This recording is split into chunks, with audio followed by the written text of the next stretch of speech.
इसकी तुलना कर रहे हैं आचार्य भगवान कि भगवान सौर्य मंडल में ज्योतिष जाति की जो व्यवस्था है उसमें जो चमक सूर्य की है, क्या वह तारागणों में होती है क्या, नक्षत्रों में होती है क्या, ग्रहों में होती है? तो आप स्वयं मैंने कहा इसलिए स्वीकार करिए नहीं, आप अपने जीवन में स्वयं देखिए जो सूर्य की प्रभा है, जो सूर्य की आभा है, जो सूर्य प्रकाशमान है, क्या वैसे अन्य तारे गण प्रकाशमान है क्या? नहीं। तो जैसे आकाश में सूर्य ही सबसे ज्यादा प्रखर प्रकाशमान होता है, तारागण नहीं होते हैं, इसी प्रकार भगवान जो समावसरण का वैभव है, कैसा वैभव, क्या वैभव, अष्ट प्राज्ञ। सबसे पहली बात तो इस समावसरण में इसका नाम क्या है, इसका संधि विच्छेद कर दो, समावसरण। समान रूप से जिसमें शरण मिलती है उसका नाम समावसरण। क्योंकि अभी आचार्य ने कहा कि इसकी महिमा अलग है, तो किस प्रकार महिमा है? धर्म सभा बहुत सी होती है, ये जो लगी वो भी धर्म सभा है, परंतु ये इन सभा से तो छोड़ो, जो अन्य जिनमें ईश्वर पने का आभास है उनकी सभा में यह वैभव मिलने वाला नहीं। क्या? नंबर एक, सबको समान रूप से शरण मिलती है। नंबर दो, तीन गति के जीव, चार गति के होते, तीन के मैं तो भूल गई, नहीं चार के होंगे शायद, नहीं है, अच्छा ठीक है। तो चार गति में से तीन गति के जीव होते हैं, नरक गति को छोड़कर शेष तीन के जीव होते हैं।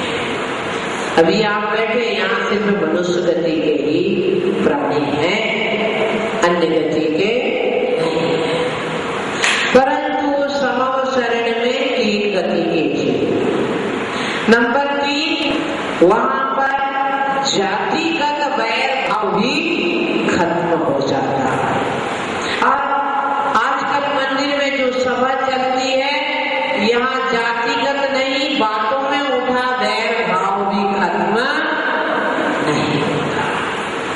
सोचे, बहुत गहन चिंतन का विषय है।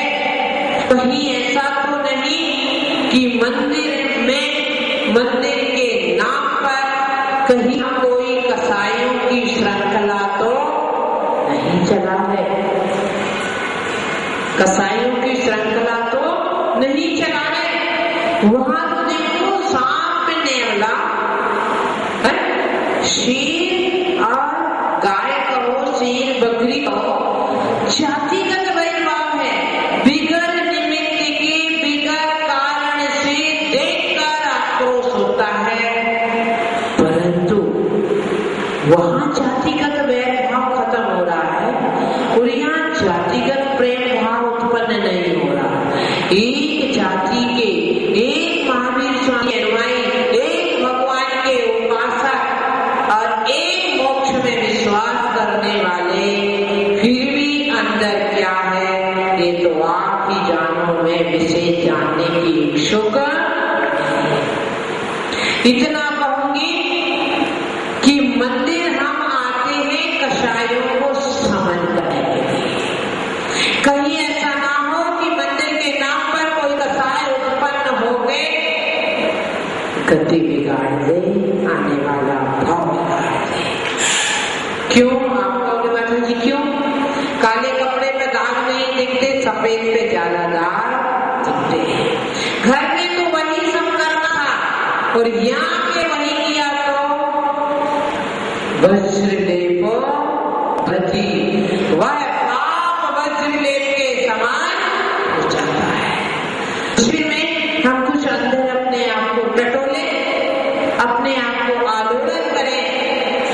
कि समो शरण में जातिगत वैरभाव खत्म हो जाता। मंदिर भी समो शरण की प्रतिकृति है। वहां साक्षात तीर्थंकर के मुखारविंद से देखना है। यहाँ साक्षात तो नहीं पर साधुओं के मुख से देखना को हम सुन रहे हैं, उसी अमृत का पान कर रहे हैं। कहीं मेरी स्थिति सांप जैसी तो नहीं है, सांप को दूध पिलाया जहर बना। कहीं मंदिर में आने के बाद कोई कसाय उत्पन्न तो नहीं हो रही। मंदिर के नाम की कोई कसाय नहीं रहनी चाहिए। तो क्या हुआ? नंबर 3 जातिगत वैरभाव हो जाते। नंबर 4 समो शरण पहुंचने के बाद निद्रा, काम, भूख, प्यास खत्म हो जाती है। नंबर 5 पहुंचने पर गृहीत मिथ्या नहीं रहता है। इस प्रकार इस और समो शरण में धर्म सभा में पहुंचने के बाद अपने 7 भाव का बोध होता है। तो इस सभा को अनूठी सभा कह रहे हैं, अलौकिक सभा कह रहे हैं। यह बातें अन्य जगह नहीं पाई जाती है। कितने लोग भी आ जाए, समो शरण कभी छोटा नहीं पड़ता। आदि ब्रह्मा आदि प्रभु का समो शरण कितना बड़ा? 12 युग। आदिनाथ आदि स्वामी का फिर कभी ऐसा सुनने में आया हाउसफुल है? और एक बात बता दूं, बिल्कुल खाली भी नहीं रहती सभा और पब्लिक आने पर बैठने को ना मिले, ऐसा नहीं होता। मुकुट सप्तमी दिन, मोहपाशा के दिन धक्का मुक्की हो गई जगह, परंतु भगवान का तीर्थंकर अहंत का जो समो शरण होता है, कितने भी आ जाए, मनुष्य तो छोड़ो, देव असंख्या देव भी आ जाते हैं तो भी समो शरण छोटा नहीं पड़ता। और एक विशेषता क्या है? समो शरण में भव्य ही प्रवेश करता है, अभव्य प्रवेश नहीं करता। इतनी विशेषता। क्या बात नहीं? मेरे को सुनाओ, कोई अच्छी बात होता, कोई शंका हो तो मेरे से पूछो। अच्छी बात है मेरे को बताओ, मेरे को भी कुछ पता चलेगा। पूछो कुछ नहीं, आपस की बात है। तो भव्य जीव ही प्रवेश।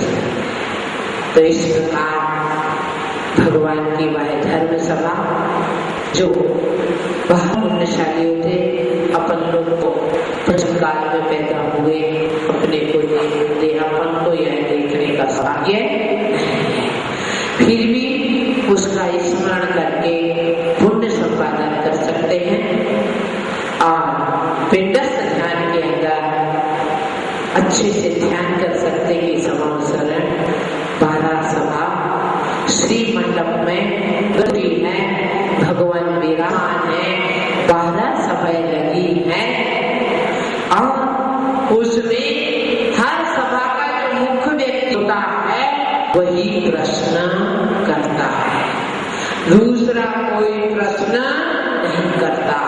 आर्य पढ़नी है वही प्रश्न करेंगे। मुनियों में जो श्रेष्ठ है गणधर नहीं करेंगे। जानवर पशु में प्रेम में श्रेष्ठ कौन है? शेर। ऐसा अपने अपने में जो श्रेष्ठ होते हैं वही सामने गंध कुटी आ जाकर नमस्कार करते हैं और बड़े विनय के साथ हाथ जोड़कर प्रश्न पूछते हैं, अपनी जिज्ञासा व्यक्त करते हैं। लिखे भावार्थ। हे जिनेश्वर देव, समो शरण में विराजमान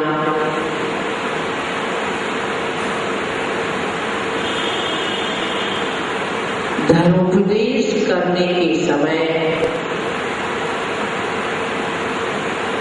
जैसी अष्टप्रातिहार्य युक्त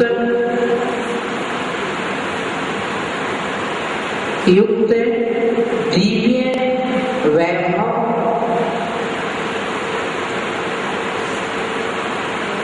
आपके पास होता है,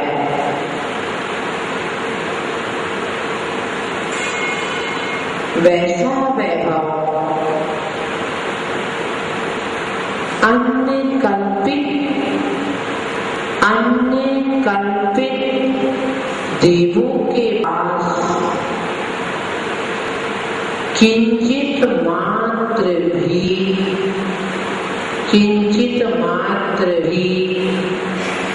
नहीं होता है।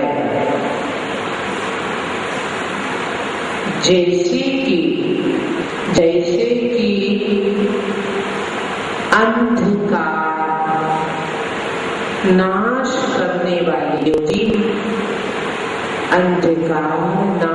करने वाली ज्योति सूर्य में होती है, तारागणों में नहीं।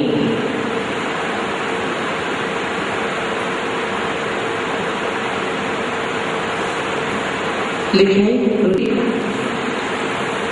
ओम ह्रीं हरहं नमो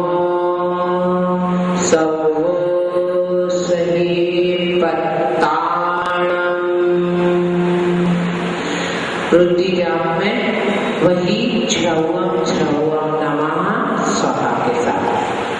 अब लिखें अर्थ, ऐसे ऋषि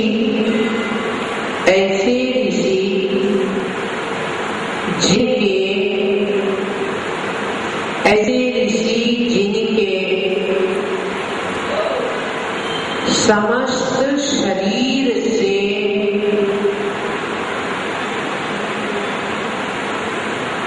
स्पर्शित वायु के छुई हुई,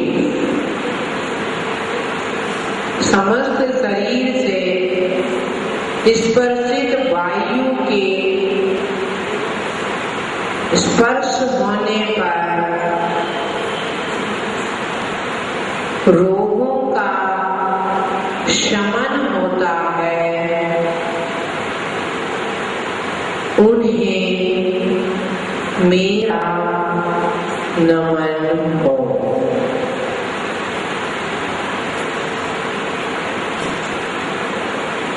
इस काव्य का नाम है दुष्टता प्रतिरोधक काव्य।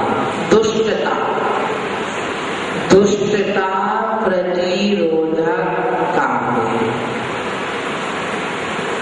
और रीति जापे दुर्जन वशीकरण।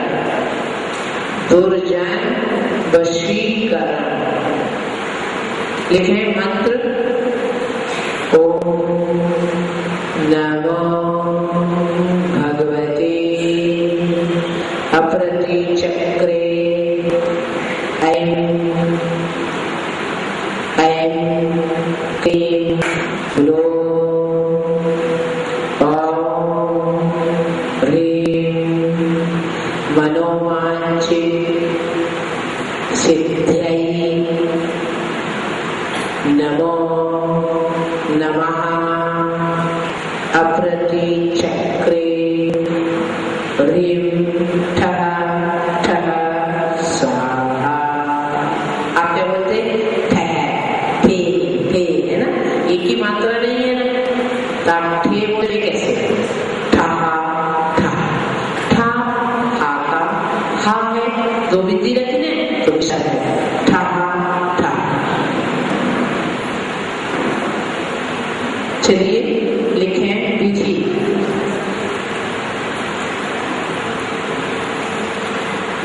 यंत्र को स्थापित करें उत्तर दिशा में, अभिषेक पूजा अर्चना, अभिषेक पूजा अर्चना। सफेद वस्त्र सफेद आसन, उत्तर की दिशा, पूर्व या उत्तर दो में से कोई। दी जलाएं,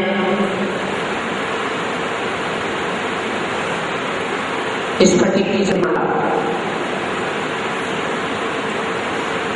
गुलगुल, केसर, कपूर आदि मिश्रित धूप। गुलगुल, केसर, कपूर आदि मिश्रित धूप। हाँ, एक मंत्र बोल के एक बार धूप है ना, तो कहीं आप भूल न जाए तो इसकी गोली बनाकर एक गोली डाल सकते हैं। काव्य, नीतिका और मंत्र का स्मरण करते हुए गोली को अग्नि में खेलना।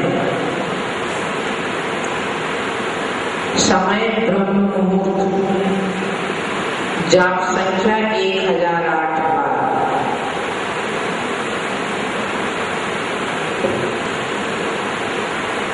जाप का फल लिखें।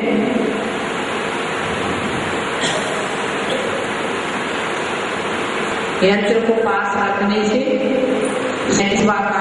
रीति मंत्र को मंत्र से 21 बार जल मंत्रित कर